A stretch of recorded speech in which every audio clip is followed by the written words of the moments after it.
So this morning, I set up a doctor's appointment a while ago for David, and I left him Thursday off, or no, sorry, Wednesday off today. Now, this morning they called at 11. I told him if he wants me to go with him, he has to take the hold off the bank so we can get me tickets to go with him, and we want to get him change. So I get him on hold with them, I dial it for him, I go to the bathroom. He's still on hold, I'm in the bathroom. But I'm thinking about all the stuff, so I tell him, "You know my number, right?" He says, "Yes." He says he'll bring my phone number and have them call me. I bet he didn't bring the phone number, so he can't call me. The hospital should have me as an emergency contact, but if Dave hasn't been giving them the information, then they haven't put it down. And I guess I should give them that number again and again and again and again because he's not getting the help he needs because he's not able to speak for himself at all. He's yeah, no, and he doesn't have a memory of less than a minute or two. If you have a conversation with him, then have another conversation with him, and then ask him about the first conversation, he won't do it. He won't know how. In court, he'll make one statement, then he'll make another statement, then make another statement that all contradict themselves, and he thinks he's saying the same story over and over. It's like how he calls.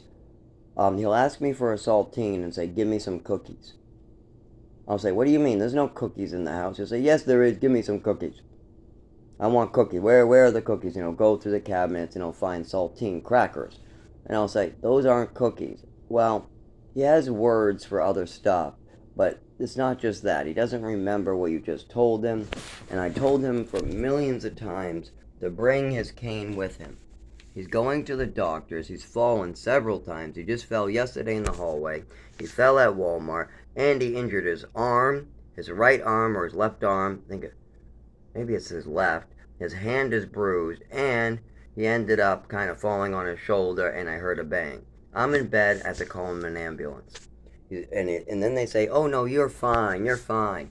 You're fine to go to court by yourself because you got all confused and you didn't tell your friend. You're fine." He can't even remember to take his cane, phone numbers. He can't get his bank off hold quick enough. He had an hour and 15 minutes just to take off a hold so I can go to the doctor's with him. He didn't do so. This man is not fine. He's 84. His brain is gone. His brain was going 8 years ago. He even went to jail because of some bullshit where he thinks that if you plead no contest, that means that you're not guilty and you're innocent. He doesn't even understand what a lawyer is speaking about, and he just goes with the flow of everything, even if it harms the people around him.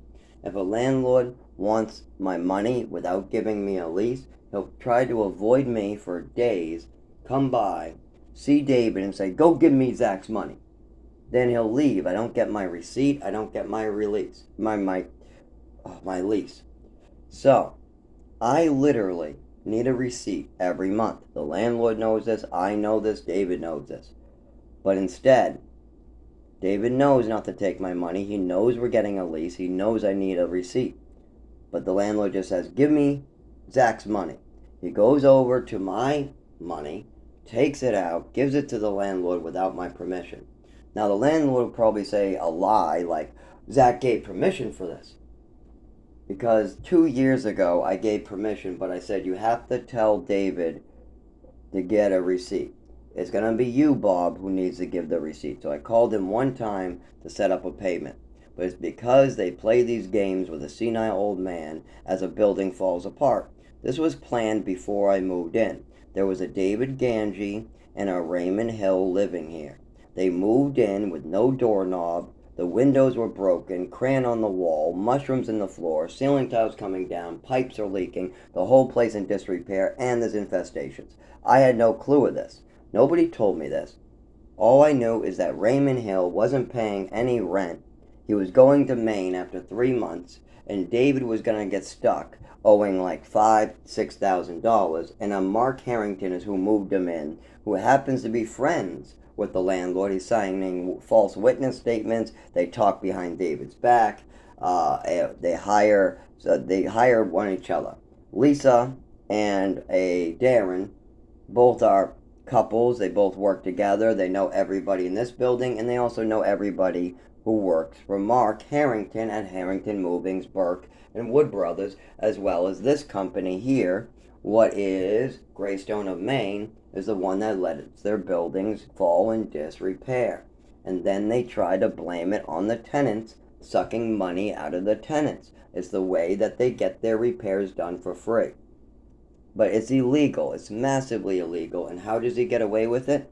He hires the other side of the building, a couple goon type under